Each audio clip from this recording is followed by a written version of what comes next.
বারবার মানুষের সামনে আসতে ভালো লাগে না। লোকটা ভয়ে ভয়ে হাঁটু মুড়ে আগুনের সামনে বসে পড়ল। তারপর বলল, ঝাড়াদা, আমায় আবার একবার একটা তাবিজ দাও দাদা, নইলে যে আবার ধরা খাবো। গ্রামের মানুষ যে সন্দেহ করতে শুরু করেছে। এবারই শেষবার, দয়া করো দাদা। আগুনের ওপাশে বসা লোকটা মনিহীন চোখে ওকে দেখলো একবার। তার মুখটা পাথরের মতো কঠিন।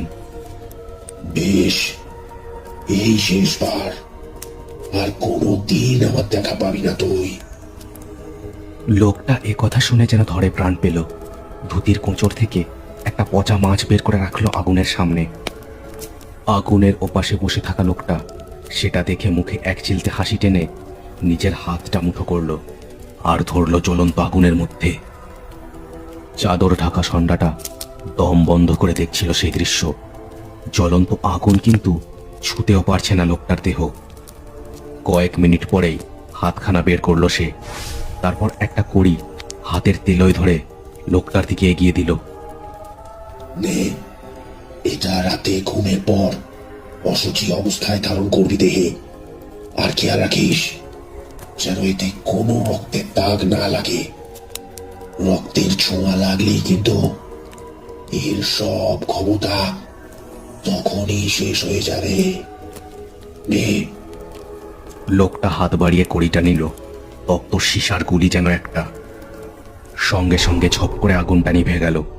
চাদর ঢাকা লোকটা চমকে চারিদিকে চেয়ে দেখল সে সেই আঁধার ঢাকা কালো শ্মশানে একা একাই বসে আছে, আর কেউ কোথাও নেই। লোকটার গা শিরশির করে উঠল। সে আর এক মুহূর্ত সেখানে না দাঁড়িয়ে উঠে হাঁটা দিল আবার ফেরার পথে।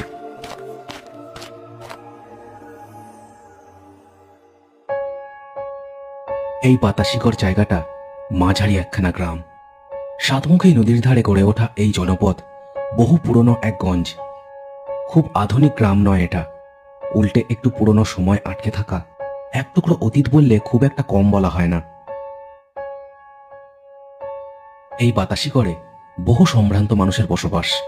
ধনী চাষির থেকে শুরু করে বড় বড় ব্যবসাদাররাও বহুকাল বাসা করে আছেন এই বাতাসিকরে। সকাল হতেই ব্যবসাদার বিনোদ সামন্তর বাড়ি মেলা লোকের ভিড় জমে গেছে। সবাই চাপার স্বরে ফিসফাস করে কথা বলছে। সবার মুখেই চাপা একটা আতঙ্ক। ঘরের দাওয়ায় একটা দেহ শোয়ানো। দেহটা বিনোদ সামন্তেরই। কাল রাতে ঘুমের মধ্যে গলা টিপে কেউ তাকে খুন করেছে। দ্বারকা নলিনীকান্ত হাঁকডাক করছেন ভীষণ। এই ধ্যাড় ধ্যাড়ে গ্রামে পোস্টিং পাওয়ার পর থেকেই তার মাথা সর্বদা অকারণে গরম হয়ে থাকে।